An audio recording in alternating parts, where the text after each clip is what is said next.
Hello and welcome to the Young Film Academy podcast, the essential podcast for teenagers looking to find their way into the creative industries. I'm Dan Allen and I'm joined this week by Amelia, Sciandra. What's up? What How you doing, Dan? Still sick, but we're hanging on in there. I might collapse at the end of this episode, but I'm full of beans for the duration of it. For the beginning of it. I wouldn't worry. 100%. But we're very excited this week to be talking to Dom. Dom Ellis, he's actually worked with YFA before. He's done some teaching on the Project Paradiso course that we do. And he also works as a director in both feature films and also in commercials as well. He's also worked as a cinematographer in those fields as well. So going to be really interesting. I think we have actually had one commercial director on before who was talking to us about what it's like, particularly in the COVID times. But Dom's got some great stories, including some commercials involving some animals, which is going to be very specific cool. skill set. I reckon you got to be a feline whisperer, or maybe you don't. Or a canine whisperer. Or a canine whisperer. Absolutely. But without any further ado, welcome to the podcast, Dom. How's it going? Hi, Dan. Thank you very much for having me. First time listener, first time caller. Very pleased to be here.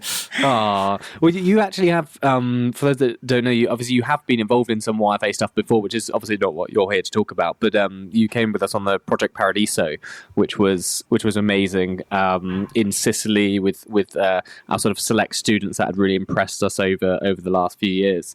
So you were sort of leading the DOP team and sort of teaching the students how to be cinematographers and stuff. How was that for you? Did you enjoy that process? Oh, I had a great time. I had so much fun. I'm looking forward to next year's one. It was great. Yeah. The kids were great. I mean, Marcelo still knows more than me, and I've been doing it for 12 years. But yeah, really great, really smart kids, very talented, very hardworking. And by the end of it, I mean, we had a whole night shoot. I think that was the most impressive thing, was we ran a night shoot, and I just sort of went into grumpy work mode, to be honest, and I was just like, this is a set now, you're not kids, you're a spark, you're a gaffer, and we just ran it like we would under just a normal professional set, and everyone was great. So we really over the course of that period went from sort of students and teachers to just a crew who were all equals and all pulling their weight and all working at the same level. So it was really good. It's the sort of thing, actually, I mean, without sounding too salesy, because I mean, it's not like a course that you can just sort of pay on to, but it is something that you don't really even get at film school, you know, because at film school they teach you stuff, but then you go out and obviously make loads of mistakes, and making mistakes is important for that growth process. But what you don't get to do is be alongside someone that has been doing this for years and years and years in the industry, and learn from their history of projects and mistakes as well. So it's amazing to hear that you found that the cinematography team was by the end working almost at that level. But yeah, it's very cool. I think that is the aim of the project. So yeah, I'm happy to hear that as well. I mean, it's I'm not surprised. That's how we planned it, and that's how it went. That's what we set it up to be. So great job, us. Now, even though, Dom, you obviously are a tremendously talented and experienced DOP, you were also a phenomenally talented and experienced director. And specifically today we wanted to talk about the world of commercials, which is, I mean, I don't know how you sort of see it, because I know you have your fingers in so many pies, including a comic book as well. But with directing, I know you're working on a feature, but would you consider the commercials, is that bread and butter? How would you see that in your sort of lineup of things you do? Yeah, commercials are my sort of week by week kind of work. That's sort of like all filmmakers. I'm writing, I'm directing, I'm trying to get features off the ground, I'm doing shorts, but we all have to have a job. Yes. So for some of us, it could be anything. It could be working in a bar, or luckily I'm in a position where that's working on commercials. Which it was quite a natural progression from corporate, really. It's sort of that was that journey was when I first started. I bought myself a camera. I just started shooting unpaid stuff. Then I started doing corporate films, doing interviews for people, doing event videos. And then over a period of, I don't know, 5 or 6 years of doing that, you'd do a bunch of corporate promo type videos online for people, and then they'd be like, oh, actually we got this more, it's more of an advert kind of thing. Did you want to do that? And then sort of going from online videos became online commercials, online ads, so just small stuff for YouTube or Facebook or whatever. And then that kind of grew to above the line stuff and TV commercials, and still now it's like a mix. Like this week I was on it was about 100 grand, but it was just for online. Wow. And then for our listeners, Dom, will you define what you mean by above the line?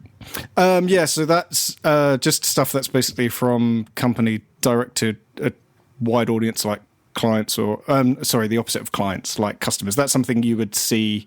A bus stop could be like an above the line piece of advertising. But yeah, so like TV commercial breaks. Yeah, so TV is like a classic example of this is. So you have stuff like B2B, which is business to business, or targeted, which is like when a company are sending their clients a video, like a testimonial video. Is a promotional. It can still be like an advert, but it's not for a mass audience in the way a TV commercial is. It's for a targeted audience. Whereas then sort of generally the higher up you go, the wider the audience is. So it's, an ITV ad. I did one of my first TV commercials I ever did. I was really, really young. I'd only been out of uni for about a year, and it was for the Southampton Boat Show, but it was for ITV. Oh wow! Did you feel qualified at the time? not really. No. I was really badly paid as well. It was nuts. It was like I got £125.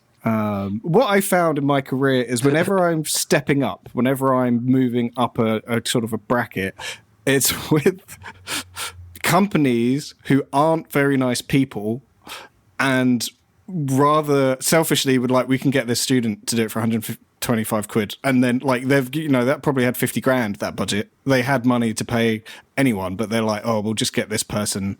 We won't pay them properly. And then we can just keep all the money. That has sadly been my experience all the way up. Even when I went to, probably shouldn't name names, but when I went to do BBC stuff, I've done also documentaries as a self-shooting director for BBC One and BBC Three, and those companies as well. That I've managed to get in with. I'm like, oh, I'm here because no one at the level wants to work with you because you're like you're if you're getting an opportunity above your station. Which you get a load of them, and that's how you get up. My experience has sadly been that's because the people who should be doing it don't want to, or the company who should be hiring more experienced people would rather cut corners, which is great for us. That's how we, you have to get your foot in the door somehow. But that's I don't know if that's a lesson, but just well, it's something to navigate for sure. As we do get this question a lot from young people. Should I work for free? How do I, navigate conversations about pay? And I think it is an important kind of thing to be aware of, especially in something like commercials, which is, more corporate and more, you're going to be working with bigger, potentially much, much bigger budgets, right? Yeah. Navigating pay and people is just part of the job. In terms of should I work for free, I'd say just do anything you can. It's hard. Like me and my wife always talk about this because we're both from, she's in distribution. She's quite up in the world of distribution, but we're both from working class backgrounds. So I lived with my mum when I was a kid. She was on the dole most of the time. Like I was doing, it's hard to say do it for free if, when I started, I was on the dole. I had to sign on. I desperately wanted to get in film. I couldn't get a job. I remember I did this music show that I'd shot and edited it was like 80 hours work per episode, which I was doing for like 50 quid all in. Wow. Whilst sort of signing on and living off scrambled eggs and bread for like that. There was a period that like the poorest I was when after I finished uni and I moved back to my mum's house and I was on the dole and I just remember I could only afford like I had like £5 for like a week and I just ate scrambled eggs on toast 3 times a day for like 1 week. Or like trying to be a filmmaker and trying to. I was working on the show. I didn't stop working. It just was unpaid work. And my wife's first job was, it was a very, I don't know, I probably shouldn't say names. It was a very big United Kingdom organisation, and it was 3 months unpaid in London. So she just, and like no travel or anything, she just had to work every single day for literally nothing when we were fresh out of uni. So it's really like it's so much easier. It's easy to say work for free if you can live in your family house and if you've got that thing. But if you're listening and you're not from that background, it is harder for you. But you just have to not give up. And for at the bottom, it's like just eat scrambled eggs on toast every day. if that's what it means, and you just got to keep trying until you get lucky. Just keep trying to get better and just try and keep your chin up. I think that's the hardest thing because it will happen, particularly now with like TikTok and Instagram and Facebook. There's so many people need videos these days. So just getting started doing anything. That was I didn't know anyone. I couldn't get onto a big set. I didn't know anyone who could get me on as a trainee or anything. So I just, it was like asking local businesses if they needed a video, just shooting stuff. I doing like friends' weddings, which I gave up. Like, I only did a few, but those are pretty high pressure, stressful. Because you don't want to ruin someone's big day.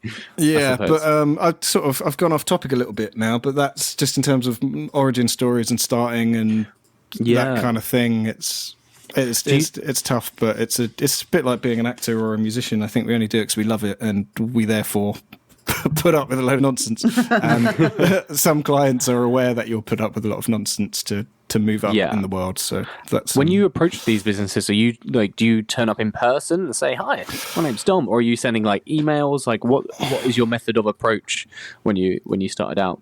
It was mostly emails. I'll tell you what, Mandy like made my career, that website. So I was now Film and TV Pro, or they're both. Well, you can go in either. I think it's the same platform now. I think, right? Yeah, it's the same. They both exist. So my whole so I left uni and then I had this like funny like this little run where I was making films with a guy who'd graduated the year before me. He was like a friend of mine from uni, and through him we got like fresh out of uni. We did Leeds Festival. We did all the official behind the scenes filming for Leeds Festival. Then we did this music video for a band called Blake, who were like a Brit Award winning sort of like classical boy band.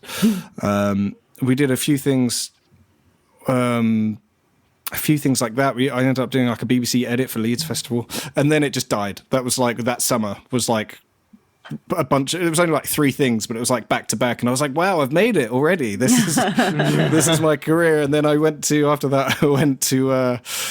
work down at the Sea Life Centre in Southend-on-Sea, which is where I'd worked when I was like a student, and I had no work. It all dried up, and that's when I signed on, and everyone there was like 17 talking about going to uni, and I was like 21 and I'd finished, and it was horrible. Then one day I went on Mandy. So I was still, in that time I was still doing weddings, and I was just looking for stuff online and going on Facebook, and like my mum's friends who would ran their own company and stuff, trying to do videos for them. And then literally one day I went on Mandy, and there was a company up in Huddersfield who were like, "Oh, we're looking for self-shooters down south in London or Essex." And I sent my CV to them, and they just rang me it was that night or the morning after, and they're like, "Hi Dom, you applied for a job." And I was like, "Did I? I don't remember applying for a job." And they're like, "Yeah, like I think I'd applied at like midnight," and then they rang me in the morning, and I was like, what's happening? And they were like, "Yeah, we've got like a load of stuff coming up, and we need someone down south. Like, are you available to start doing these corporate videos for us?" It was mostly at O2. They were a corporate production company, and they needed someone to just film a load of corporate stuff for O2 in like an O2 office somewhere down south. And that was it. And after I was in with them, it was like a few jobs a month, which was enough that I could come off the dole, and eventually it was enough that I could move out, start renting my own place, and through those people I'd meet new people, and for my first like 3 or 4 years I was just doing corporate stuff, basically. And then that was the beginning. Sorry, I'm Christopher Nolan it, man. I'm going forward and backwards. But then that period then started my journey of just doing corporates for sort of years, and then moving up to doing promos, online promos, sort of YouTube commercials, and then bigger commercials, and then eventually TV commercials, and now sort of higher end online commercials. Was it a big change in sort of style and the way you approach things, or did it feel just really sort of seamless as a transition? Because I mean, when you say, you know, commercial, I always think of, you know, brighter images, like flashier lights and stuff like that, more colors and stuff. But obviously, I suppose it depends on the kinds of commercials or short promos that you're doing. Were your corporate videos already in that kind of style, or was there a bit of a transition or jump that you were making? No, I wish they were. I think I naively. I don't know where I have self-confidence that I don't deserve, really. I remember, like, when I was, like, 22, I was like, I'm great at this. And then I'd look at the stuff I shot and it's awful. And now I'm older, I'm aware, I'm like, I think I've pretty much got a handle of this, but I'm sure in 10 years I'll be like, I knew nothing, but I thought I knew everything. So, no, it was just, it is all a learning curve. The main thing is sort of who you're shooting with, really. When you're directing, if you're paired with an amazing cinematographer, it's going to look amazing. And if you're doing it yourself, it probably won't look as amazing.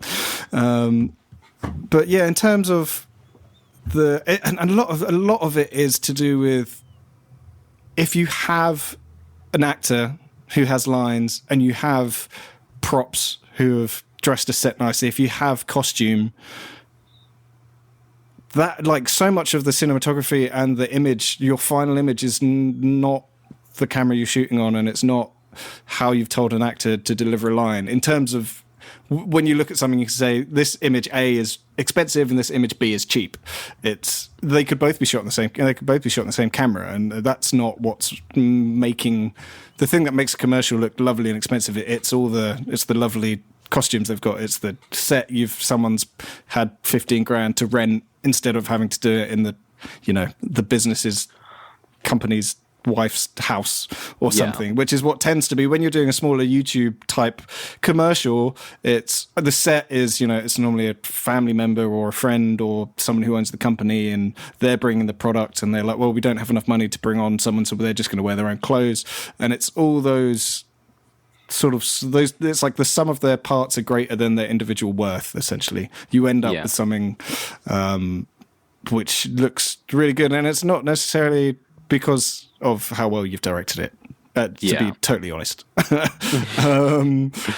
there are two jobs as a director. There's the running of the day and the running of the set, and being on set. You can be a great director on set and not produce a good image, and you can be awful and horrible to work with and produce a good image, and you can be, sometimes that's the DOP. It's not even, that's not even necessarily the director who's made it great at the end of the day. It's really hard, because when you're young, I remember all you can do is watch a film, and it says Steven Spielberg on it, and you just like, okay, wow, everything that's good here is Steven Spielberg. Other than like the best example is Star Wars. There's that ILM documentary on Disney Plus. I don't know if anyone's seen that, but it's the team who made all the special effects of Star Wars. And George Lucas wasn't there for it was like a year. He was just off shooting Star Wars, and they made this stuff. And then as someone who ingests films, you're like, wow, look at what George Lucas did. But he didn't do that stuff. That's that opening shot of Star Wars, just someone made that. A whole team made that. He had nothing to do with it. It was like a ship flies over another ship. So we do get more credit than we're worth sometimes, don't we?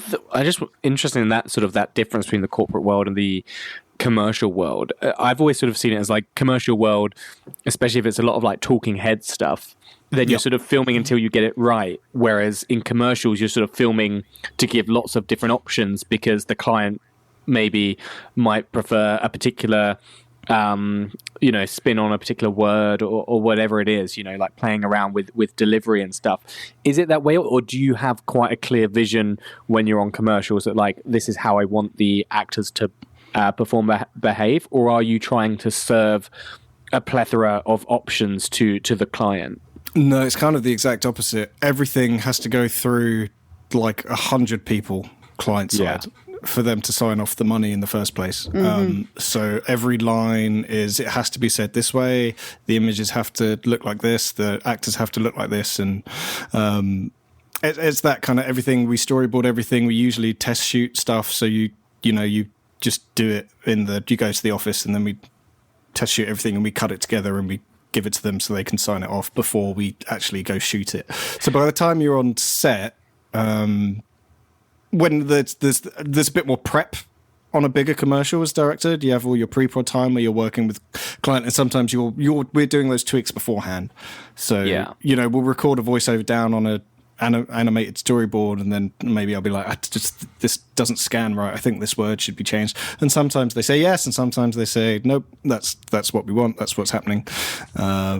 Often we are going back and forth to. We're doing all this stuff before we get to set, so that because we're spending so much money on the location and the talent, and particularly if you're doing like an EE commercial with Kevin Bacon in, it's like you can't rock up and then ask him to do it 20 different ways and then decide down the line what one you want. It's all very, very rigid and scheduled and stuff. Do you? I wonder. Go ahead. Sorry, you go, Amelia. I was just going to say, does that feel? I think that there's certainly as an actor. When I was young, I had sort of a misconception that I didn't want to do commercial acting because it's quote unquote not acting, and I wonder, and I know that like even some of our young people that we teach are saying, I never want to have to direct a commercial. It's not what I want to do.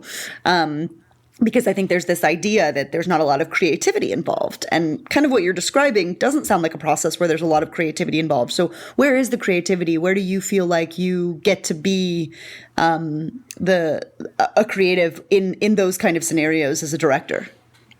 It's before you get to set, really. It's the discussions about how you're going to shoot it. Are we going to... There was... Early at the start of this year, I was noticing this real trend for like big wide-angle handheld pushes in commercials. That was a real thing. A lot of these big coming up from the sofa into someone's face, all handheld, sort of quite wide, sort of 25mm lenses. Adverts kind of like trailers and everything go through these kind of like fashions. Yeah. But those decisions that you make beforehand and your references and everything, that's sort of where the creative element comes for you as a director working with. And it depends who you work with. Some clients are really open to collaboration. Sometimes you're pitching, so you give them a bunch of companies will go, here's our vision for this advert, and they'll look at them and they'll pick one. And then usually it's like, you've had total control over that creative pitch. Cool. And what sometimes happens, then you end up kind of working it. But those decisions happen before you get to set. So yeah, I guess as an actor, I guess maybe there isn't that much, because you don't have options really on a commercial. You're there to fit a certain thing, and we kind of need you to do. I did this Monday, Tuesday. I was doing this commercial for it was a Christmas commercial for a property developer, who build homes. It was to sell new build homes or whatever. And there was this. No one's going to listen to this. I'm sure it's fine. And there was this actor who was getting, it was like £1,800 a day. He was on set for like 2 hours, and there was no lines. He just had to sit on the sofa with his daughter and smile. And I was like, God, I'm just smiling constantly. I can't keep smiling. It's like, we're paying you so much money just to sit on the sofa and smile. Please just sit on the sofa and smile. He'd just smile for like a second and then stop. And then it's like, is that enough? It's like, just keep smiling, please. Yeah. We're going to have a commercial actor come on and tell us a bit about that. But I mean, a commercial I did, I had 2 words to say. But we did. The 2 words were race soup. stripes, and I probably said them in that day, where I did get paid a very, very, very nice amount of money just to say these 2 words about 50 times. We did so many takes, and then you start to wonder as the actor, what am I doing wrong? But it is, of course, what I realized, and you sort of spoke about this, is that they were doing a take. Someone was shooting the monitor on a phone and then sending the video of that phone from the monitor to someone who was not on set, who was looking at it, and then sending it to the client. And the client this was all sort of happening, you know, and it was a huge commercial. There were 2 units. So we were like B unit and A unit was somewhere else. And the A unit director needed to be able to say something about what was happening on the B unit. And they needed to go to maybe even the client. And so there seemed to be quite a lot of bureaucracy involved in the kind of creation of it. And I just wondered if you've experienced that kind of, I know it happens, you know, you're talking about the pre-production where a lot of that goes on. Is that present on set as well? Have you experienced? Yeah. That's the weird, when in commercials, the part of your job as a director is managing clients on set as well and keeping them happy and not getting annoyed when they turn around and say the thing that you've showed them 10,000 times in different storyboards isn't what they want or how they imagine. But I'm trying to think of an example. There's I did this last week. That was really fun. It was It's the cats. The cats, a cat and dog commercial. I was really keen to ask about the cats and the dog. I weirdly like carving out a bit of a niche as like an animal director in recent years, which is quite fun. I do like working with animals. But yeah, it's just you, and then you have someone on set who just like, I don't think the cat would do that. It's like, but you told me to make the cat do that. And then we drew it and then we sent it to you and I sent you a whole email explaining why I think it's a bad idea. And then we get to set and they're like, yeah, no, let's not do that. And it's like, oh, for God's sake, okay. So are you armed and ready with your alternatives that you were trying to suggest before? Or like, how do you find a solution? Because you're on set is what you're talking about at this moment, right? This isn't the animatics. So we also had it. You just have to, we had another thing at the end of last week, which was, we had this shot where it's like a cat climbing up a cat tree inside a house, and in the reflection of the cat in the window is climbing up a tree outside in the garden.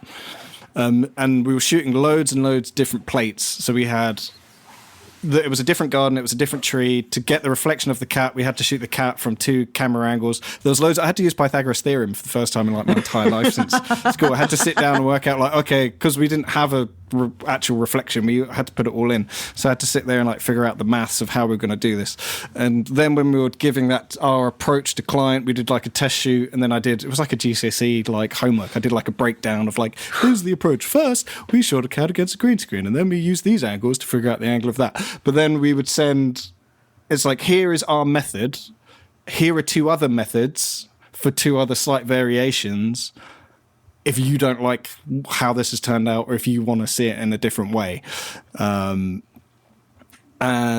so quite often particularly with animals, because there's just no, that cat, we started at 9:30 in the morning. We just needed one shot. It was on a tripod in a studio against a green screen. We just needed the cat to climb up the tree. And we did it at 5:30 in the afternoon. Oh. And we got through 3 different cats. And that was just a whole 8.5 hour day. and then in that process, I'm then going off to client and be like, look, the cat isn't like, there's a chance the cat is not going to do this. So what are our options? Our options are we get it to climb down the tree, because we can just put it up there and not have to jump down, and that could work. An option is, can we get the producer to look at budget? Can we come back to the studio another day? Can we just pop it on and shoot in slow-mo and it's not moving? Like, it would just, you do have to come up with like, okay, this is quite specific to animals. It's not very often, if you're doing a feature film, this is your life as a director. Yeah. Every moment of every day is, oh, well, that isn't going to work. I've now got 10 minutes to figure out an alternative that works. But yeah, normally going in, particularly with something like that, where there are variables that are slightly outside of your control, like, we had like 5 different schedules for that, for the rain, because we needed outside shots. So it's like, here's our plan. If it rains on that morning, here's our other plan. And then if it rains both days, here's our other plan. If the cat doesn't do this, here's our other plan. So you go in with all of your backup plans already sort of done normally. And Gotcha. then when one doesn't work, it's like, cool, which of these other things that you've seen and approved should we now try? Yeah. So it is a bit of, in terms of the creativity involved, it is like creative problem solving. So it's more than perhaps what we think of as quote unquote typical creativity for a film director, where they're which even I think we're really talking more about the DOP often when we're talking about the shots and everything. But here you're really talking about a different kind of creativity, equally as important, which is the ability to kind of see beyond the constraints and find something that will fit within those constraints that you haven't yet considered. Yeah. And part of it, to be honest, in the world, in commercial world, is being able to convince other people that your ideas are better than their ideas. Right, selling it. When they're paying for their ideas. Yeah. That, like, before you get there, that is sort of another, like, a big part of what you're doing to a certain extent. You're there, you're running the ship, you need everyone to feel comfortable, particularly, when people are paying hundreds and hundreds of thousands of pounds for a thing. And you need to be able to, ideally you want to be able to convince them that your way of doing it is better than the way they wanted to do it, which it is, because we're on set, we understand film, like right. they don't necessarily, they just know if I say an idea, you make it happen, and then that's so you have to be able to sort of take. It was literally, when you're directing a film, you take an idea in your head and you have to communicate that with everyone. You have to bring it to life. Kind of when you're directing commercials, you're taking an idea from someone else's head quite often, and then you're grounding it in reality and communicating that with cast and crew, and you're making that happen. So it's kind of the same. It's almost the exact same skill set, really. There's just one person above you. Whereas when it's your film, it's like it doesn't go higher than you. Well, sometimes producers come in and they say no. But yeah, that's it. That is a lot of what the skill set is taking an idea or an image or a concept and turning that into, how many people do we need? What's the something practical, right? The schedule. Where's the camera? Where's the lighting? Like, all of that stuff is making it reality. Was it scary the first time dealing with sort of clients from a big company, or did the process of getting there, was it gradual enough that by the time you were doing commercials for big clients with big budgets, that just felt so seamless, I had a really weird way into TV commercials. I'd done like a few, but then I don't know, this is like really unhelpful advice, because I don't know how often this is going to happen to people, but I got a job writing and directing a TV show on London Live, which was like London Live doesn't have the same broadcast regulations as BBC and ITV, because it's like a local channel. Because of that, it's not publicly owned.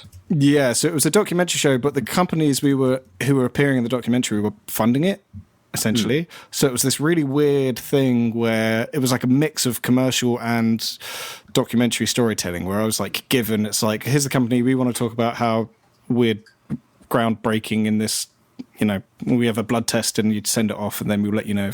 So then my job was I'd meet the client, I'd sit down, and then I'd have to write a documentary where we would sell their vision, but it had to be a documentary that you could watch and not a 30-minute advert. And part of the package that they were paying for was also a 30-second TV commercial. Interesting. So that, which like, they didn't actually tell me that when I went in when I interviewed for the job and I got the job. It was like, oh, and by the way, you have to do a 30-second TV commercial for all of these companies as well, like, and include that in the budget and the part of your filming. So I only did a short run of that. I think we did sort of 6 or 7 companies, but that included doing 6 or 7 TV commercials. Where I was writing, directing. There wasn't like it wasn't a big team. It wasn't like, the thing I was doing last week with the cat when we had loads of people everywhere. It was like the perfect blend for me, from going from shooting an online commercial by myself to directing a broadcast commercial but it wasn't like I wasn't dropped in and surrounded by people whose jobs I don't know what they're doing. But that was like one of my a really good moment for me was I directed a TV commercial for Odeon. Oh, nice. When I was like 15, I went to work at the Odeon, and I wrote my first script in the Odeon, and I went, that was my dream when I worked there. I was like, I just want to work in films. I want to go to film school. I want to do this for a living. And then I just remember turning up on the day to shoot the TV commercial for the Odeon. I was like, this is great. What a beautiful go back in time and be like, hey, pass me. Moment. It's all going to work out. Yeah. It was nice. I vowed to. I worked at a Cineworld briefly. It was only for a month. But I vowed to sort of go back to that specific Cineworld and watch a film that I directed in that Cineworld. Nice. Yeah. And once I get something in cinemas, that's where I want to go and see it. Nice.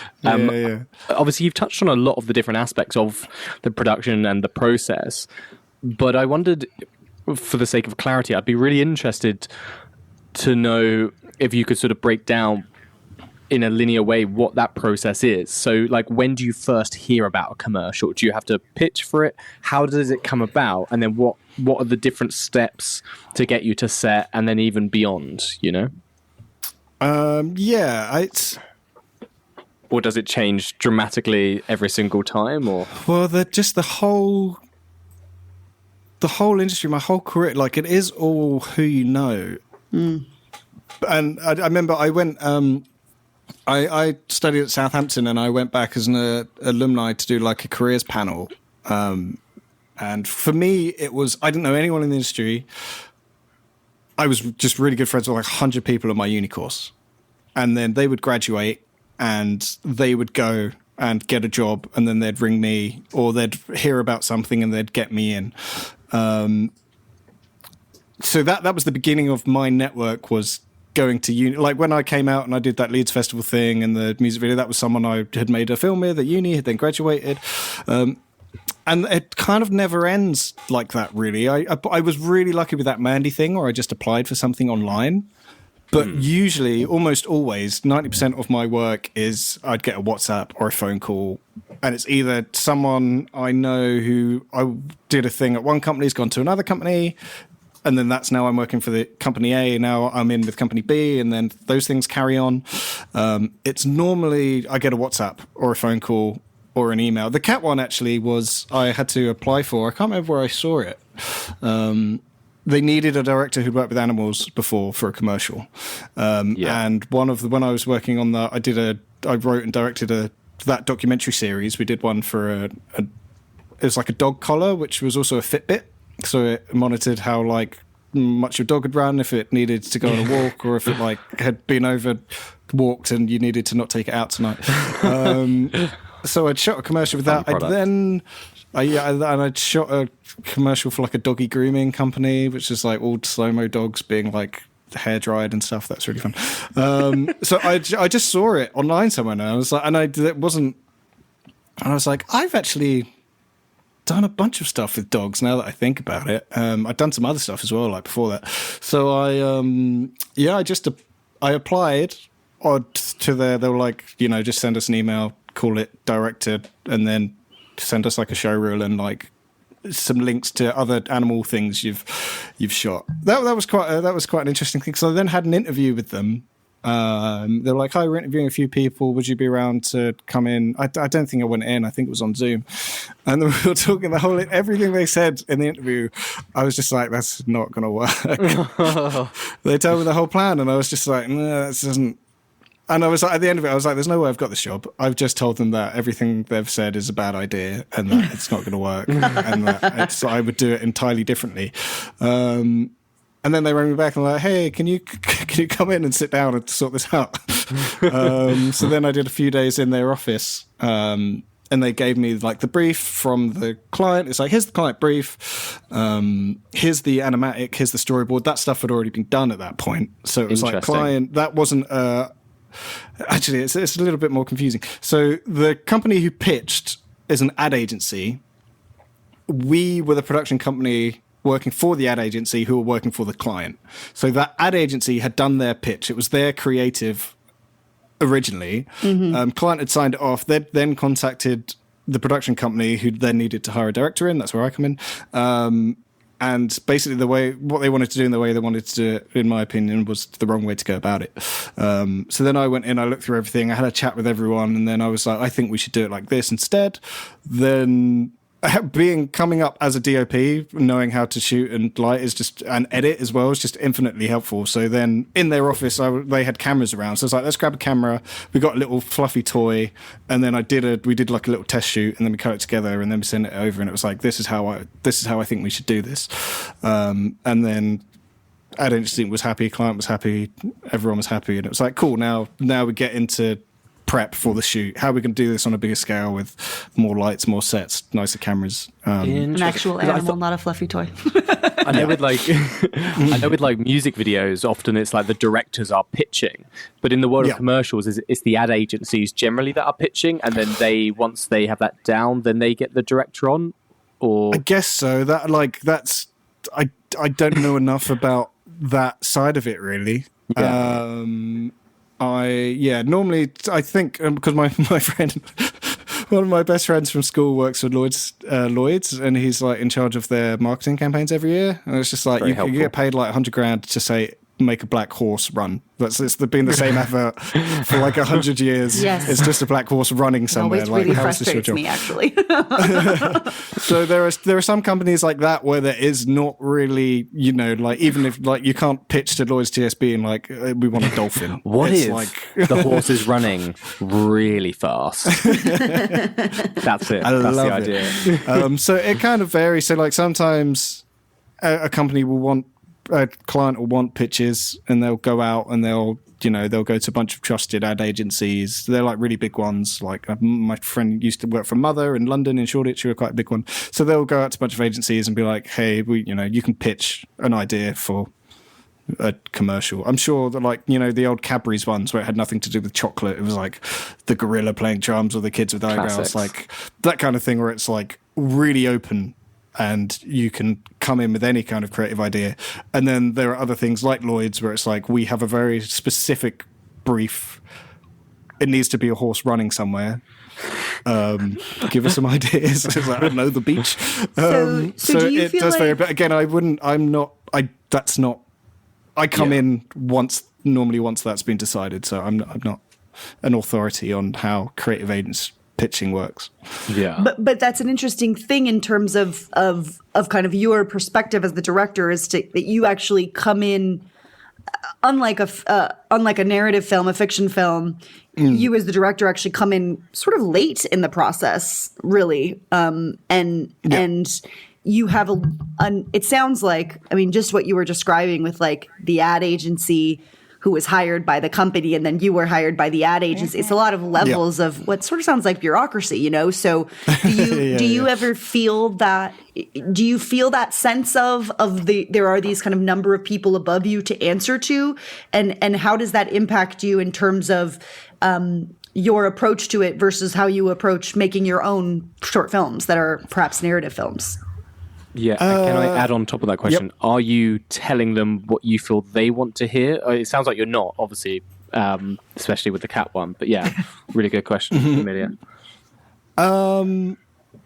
Sorry, could you just say the question again? I set myself down and then I've forgotten what basically I was saying, said. like, it sounds like on these commercials, you come in late in the process versus on your own projects, and just how you approach that differently.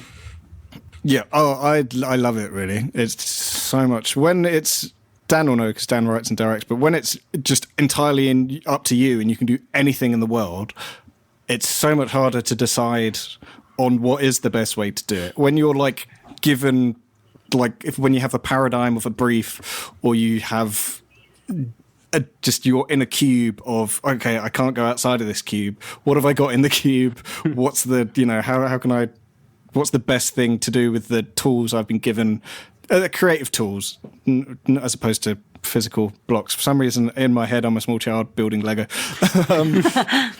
I really like, also I can do it week in, week out, and it's not mentally exhausting. Right. In the way of film, it's like you can sit on you've some scripts some creative projects sit around for 2 years and you go, this is a great idea. Actually, no, a month later, it's terrible. Oh, I've never quite nailed this bit.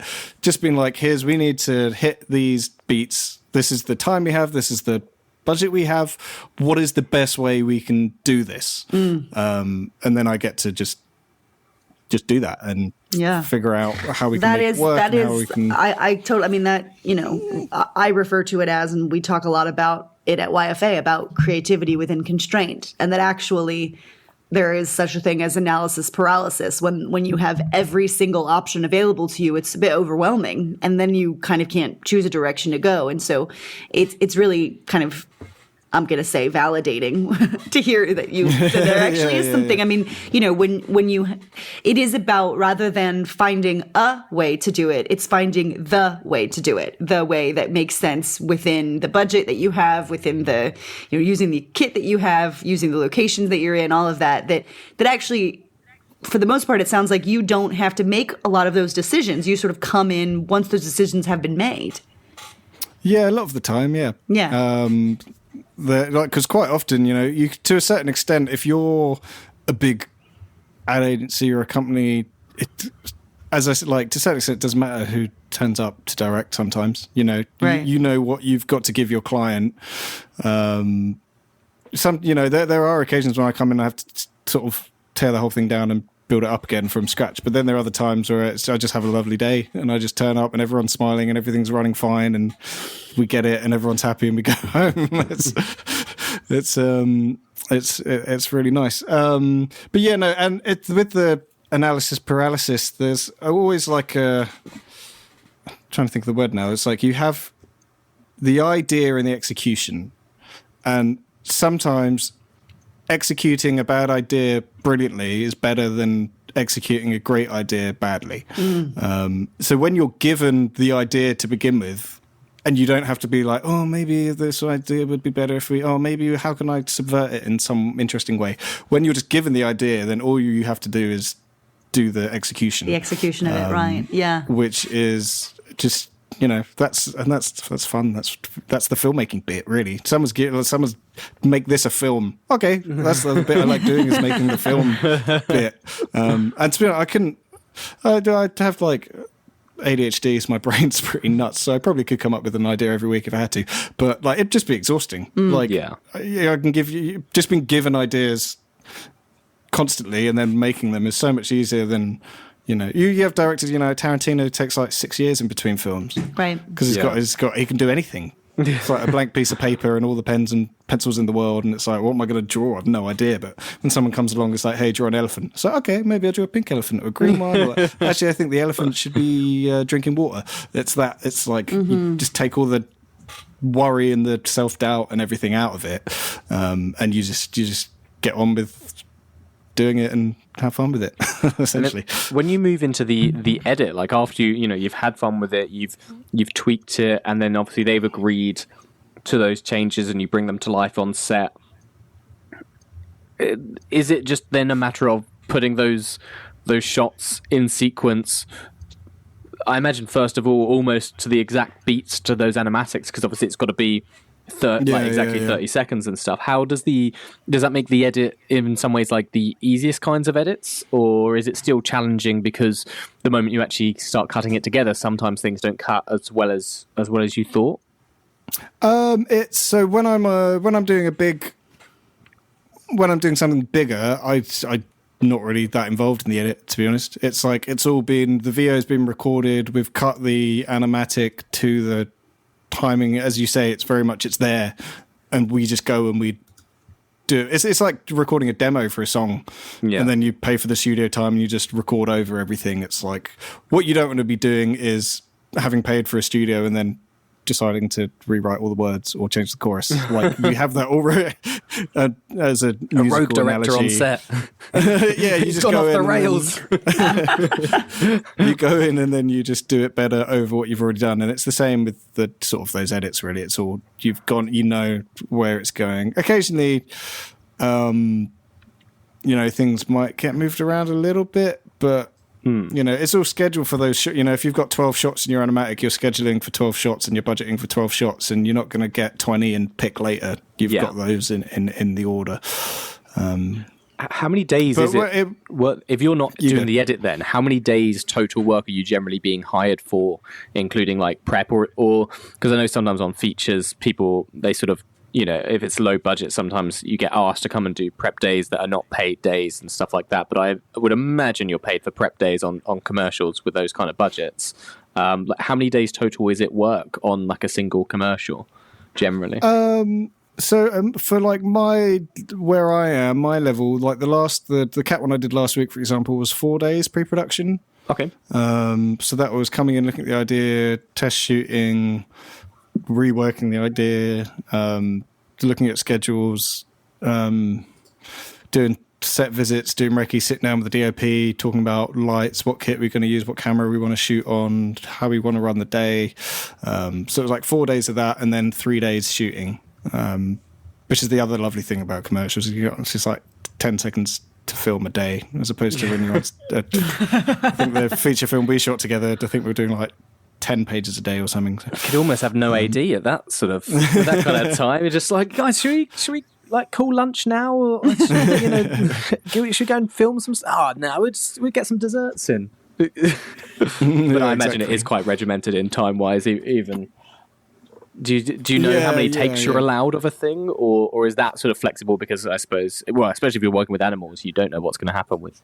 Yeah, the animal stuff's really like an outlier. Interesting because the cat, it can do it first time, and it can. The third day we schedule, we deliberately scheduled to have all day for it to climb up the tree. It could have done it in 10 minutes and we could have all gone home at 9:30, but it took 10 hours.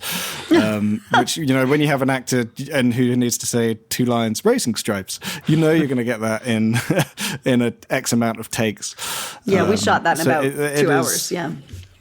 Yeah, so I get the animal thing is a bit different. Maybe I shouldn't keep talking about it as maybe it's not the best example because it's quite different to normal commercial filmmaking. It is tremendously fun example.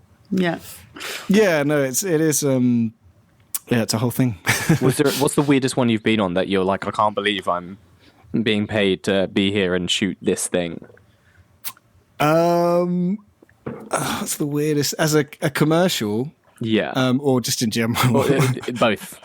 I did this film which was really fun. It was a feature mockumentary about it's called The Disappearance of Remy something. It was about a director who went rogue, and I was just lighting it, and we were shooting all his films that they'd play, and there was one called Satsu Man, which was just a big man who's a Satsuma, and it was all shot on green screen, and it was like the story of this Satsuma whose like dad left his mum and then he wanted to go meet his dad.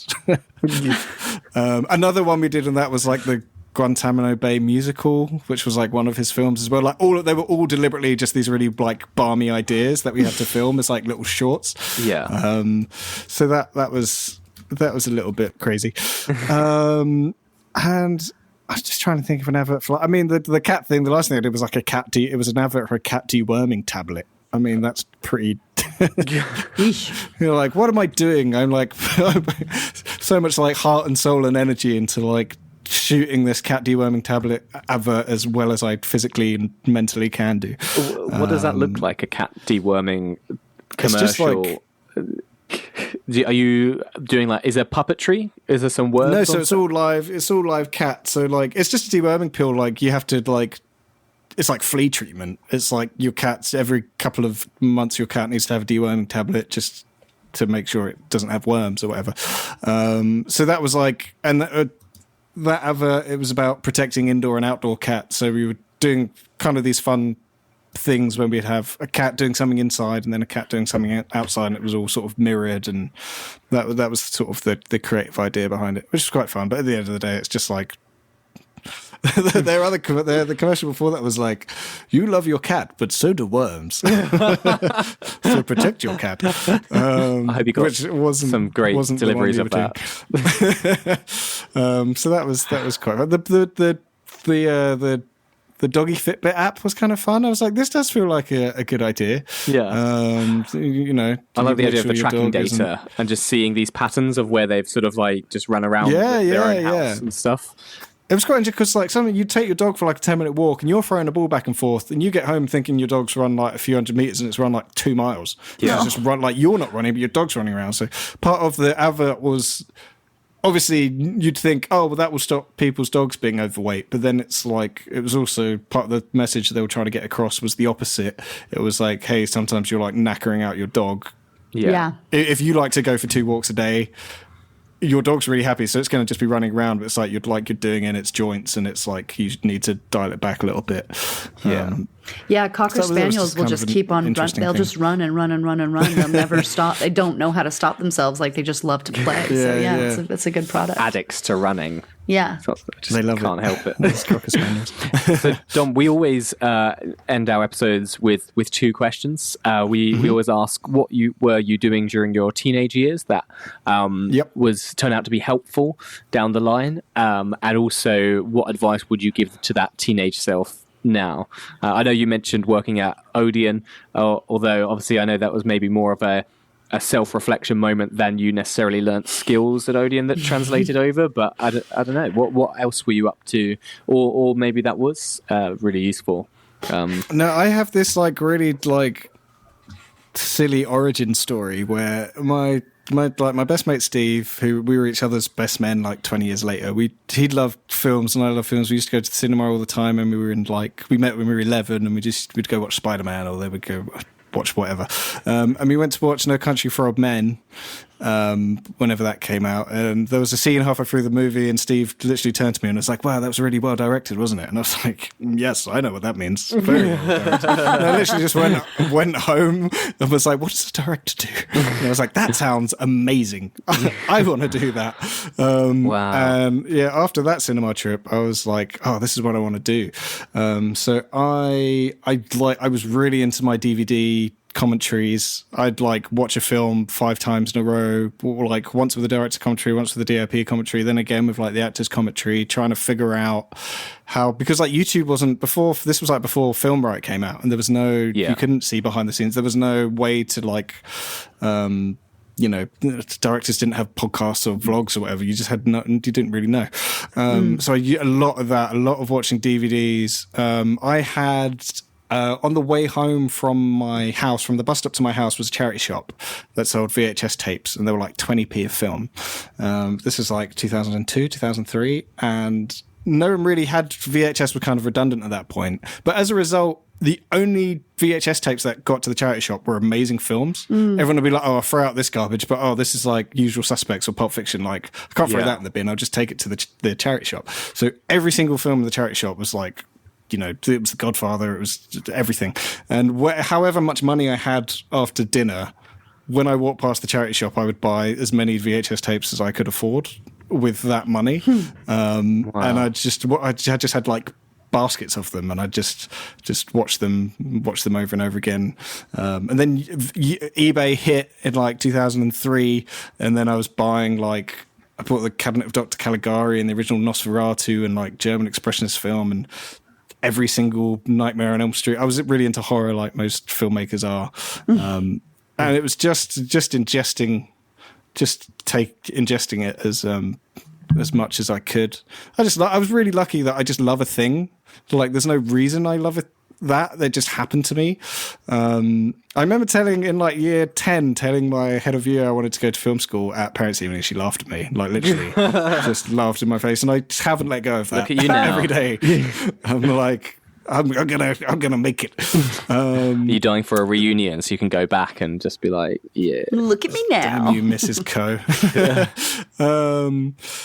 So just and then what was it? Any advice I'd give to myself?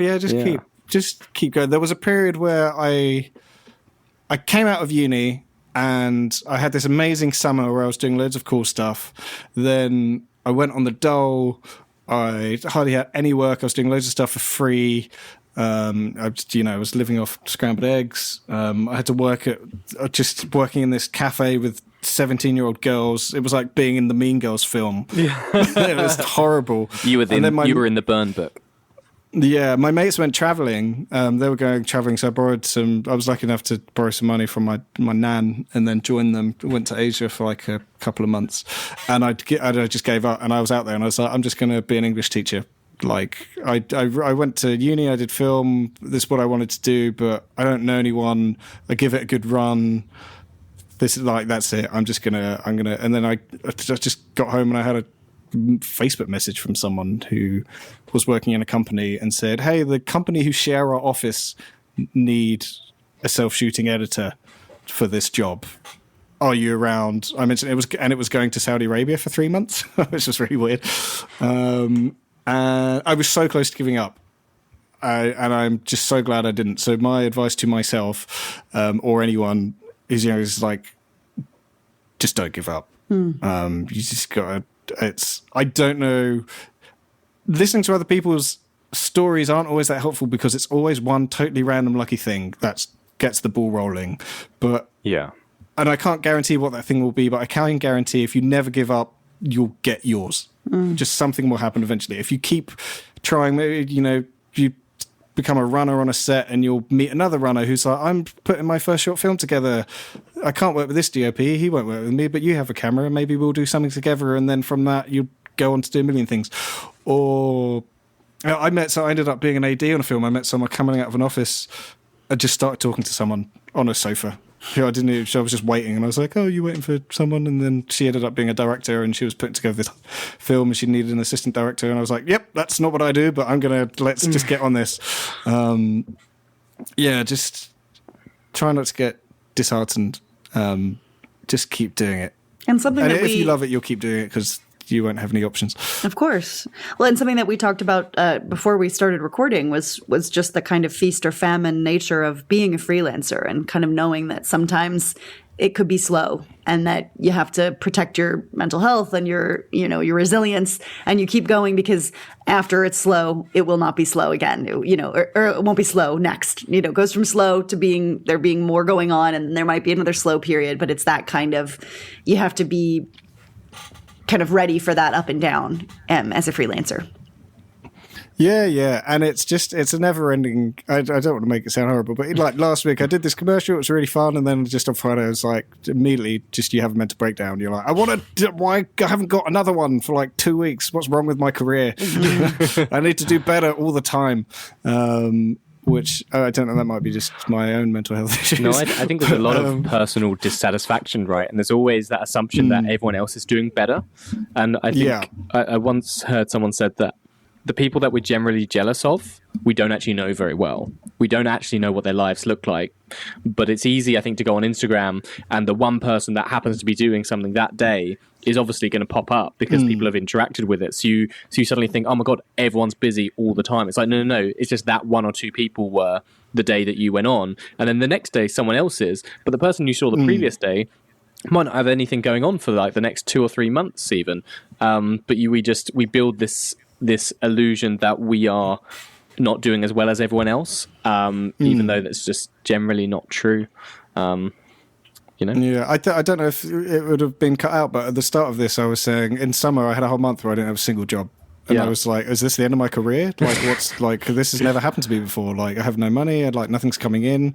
And then from the first of the following month till today, I haven't had a day off, essentially. Yeah. It's just, and it's being a creative, being a filmmaker or an actor or a writer or an artist. It's just that sort of, you've got to go along for the ride because it is a roller coaster. It's not a boat ride. It's ups and downs and scary turns. And then at one point you'll be upside down and you'll be terrified. And other times you'll be upside down and you'll be having the best time ever. And also I think, one of the things that I think was so great about hearing you talk about it as well is that you might, especially to our younger listeners who are saying to themselves, I want to be a director, and they think or they hope their career is going to be that of Martin Scorsese. It's like, well, you're not going to get there in one day. So it is also about taking the jobs that you can take and learning from them. You probably when you were 16 didn't think I'm going to be directing cats and commercials, but here you are doing that and making money, and you are a filmmaker. And so it's also about not being too decisive too early on about what your dream looks like and letting it kind of develop as organically as it can, right? Yeah, yeah, there are different approaches. I have always done whatever I can, whatever the next step up is. I'll do it, even if it's not. I went through a run of doing broadcast documentaries, and then I do cat commercials. I've done music videos. I've done features. I DOP a lot of stuff. It's like I would do anything to keep moving up and keep working. I think people probably are better. I think you probably are better off if you just want to do broadcast documentaries. Just do that and try not to do other stuff and just keep doing that one thing. I think really at the end of the day, you probably get further up one avenue if you stick to it. But I also, if you're doing something and someone offers you an opportunity, my ethos has just always been take every single opportunity. There's stuff I've done when I wasn't paid, and I've been doing it for well into my career. And I'm just like, yeah, sure, I'll jump on that. Fine. And then you meet someone and then something magical happens. But yeah, my view in terms of people who I'll never be Martin Scorsese. I've always had this sort of image, which is, if you imagine being in a bookshop, right? And there's 1 million books, but there's only 10 books on this week's best-selling list. It's like, if you want to be good enough to have one book in the bookshop, that will happen without a doubt. But if you just want to be on the best-selling, your life's going to be miserable. I think so. Concentrate on getting a book in the bookshop, and then if you're lucky, it will be on the bestseller list. But I just keep doing stuff. Don't try and be Martin Scorsese or Tarantino. Don't spend years coming up with one idea. Just the first idea you think of, just do it, and you'll learn so much by doing that idea. And then you do another one, and it's what Ed Sheeran says about songwriting. He wrote 400 terrible songs, and then he wrote some good ones. Yeah. It's that's my advice, is just take every opportunity you can and keep doing stuff, and don't look too hot. It's shoot for the moon and you'll reach for the stars. It's just, try and be a bit of sky in the corner. Dom, thank you so much. This has been amazing. Yeah, thank you so much for having me, guys. Thank you, Dom.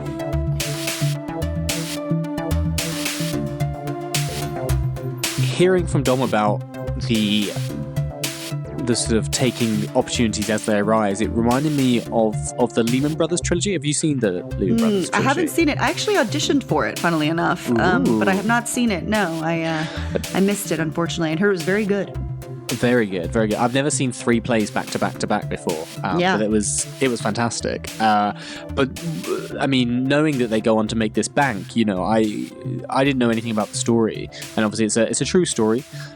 And I thought that, they'd get to America and they'd have this dream and ambition of creating a bank. And that's just absolutely not what happened at all. Instead, they sort of move into, I think it's New York, and they see an opportunity to start selling drapes or materials, I believe it is. And then they see another opportunity to, I believe it's move hay around and transport hay. And that's just not a linear progression from drapes at all. Right. But they saw an opportunity based on the situation that was happening. They were very much responding to the times and what was going on in America at the time. And they saw an opportunity to grow. And I think rather than we all sort of look directly upwards and sort of bang our heads against the glass ceiling and be like, why can't I get through? I think often actually the trap door or the hole to get up to the next level, you often have to go diagonally upwards rather than directly upwards. Totally. And you can still end up where you want to go. You can still keep focus of what it is you want to do, but sometimes that ticket into the next level isn't exactly where you think it is. And being willing to have a slightly more malleable career, I think is beneficial. Because as the Lehman Brothers then went on, after the the hay and several other steps of constantly growing and building a bigger and bigger business, eventually part of that business was they realized they could set up a bank and then deal with the finances themselves of a lot of their commercial transactions, and I think that's quite inspiring. It really stuck with me when I watched the show as well. Yeah, it's like being willing to zigzag, basically, and zigzags, you're still moving upwards. Even if it's diagonal, you're still going upwards. And it's just about It's almost like making those zigs and zags smaller and smaller until eventually you're kind of on the, where you, like you said, where you want to be. It just might take a couple of left and right turns, still moving upwards and still trying, still in the same place. But, I think of my career that way. There's a, squiggly. It doesn't have to be a straight line. 100%. We've got a question, Amelia, from Esther. And Esther wants to know, Esther says, I'm really interested in both cinematography and directing. What shall I do? Now, I feel very relevant for Dom. I picked this question because I thought the best episode for it. Dom obviously did do a lot of self-shooting and stuff. And I think ultimately those skills are only going to help you out. I love, personally, that I can shoot and I can edit and I can direct. Getting all those skills as good as possible means that you don't have to wait for anyone, but it also means that you can communicate with those people better and better. 100%. Even if you end up doing more cinematography work, then you can end up knowing how to talk to directors really well because you have that directing experience as well. You can have your main focus, like the projects that you're personally working on. By all means, direct those because you have a vision for them. So I'd say stick to your directing guns for that. But ultimately, you're probably going to find more work in camera department because it's more of a service. Like you are going to fulfill that role for someone else. Right. But I think they're very compatible. I don't know if you have any thoughts on it as well. Yeah, what it makes me think of this question, and certainly, just listening to Dom talk about his own progression and his own career journey, is that getting insight into what other people on set are feeling from their own perspective only makes you a better practitioner in whatever position you're going to be in. And I come from, I come from an acting background, but I came from a really different kind of program. My original study of acting wasn't a study only of acting. It was a study of dramatic art. And we had to, as part of the degree I did, you had to wear all the other hats. You had to do a costume class. You had to do a production class. You had to learn how to build sets. So I have done all of those things, which means that when I am speaking to other people about their roles that obviously they know how to do much better than I do, I at least have an insight into that, and it changes the way in which I communicate with them. And it means that my asks aren't out of the, they're not insane. Or if they're insane, it's me saying, how can we make this insane idea I have work really practically, knowing the constraints that we're both under? So I think that, and I think Dom is a perfect example of that all of his experience, brilliant experience as a gaffer, as a DOP, doing what he does on sets has made his approach to directing that much more well-rounded. Yeah, 100%. No, I think it all feeds in. It's all about communication that we talk about so often. Mm-hmm. So I don't think you have to choose, but you can use your skills across these different professions to further your own career. And again, you can use them to take that step up diagonally. Yeah. Like Dom is now directing commercials for big companies, whereas he was originally shooting the commercials for big companies, mm-hmm. That's a step diagonally upwards, right. or sideways, whichever way you want to look at it. He didn't sort of work his way up in directing, which, to be honest, I mean, that's sort of a weird thing to do anyway. It almost doesn't exist because it doesn't matter how many times you are an assistant director on a film. It doesn't qualify you to direct because it's a completely different task. So definitely, if you want to direct as well, having those other things is very, very useful. Absolutely. Yeah. Brilliant. Well, do send your questions in to podcast@youngfilmacademy.co.uk. Thank you for joining us. We hope you have enjoyed yourself and learned some things, as we have. We always learn, don't we, Amelia? Always. We're constantly growing. Constantly learning and growing. 100%. And it's nice to do that with you guys. So thank you. Thank you. And we'll see you soon. Bye-bye.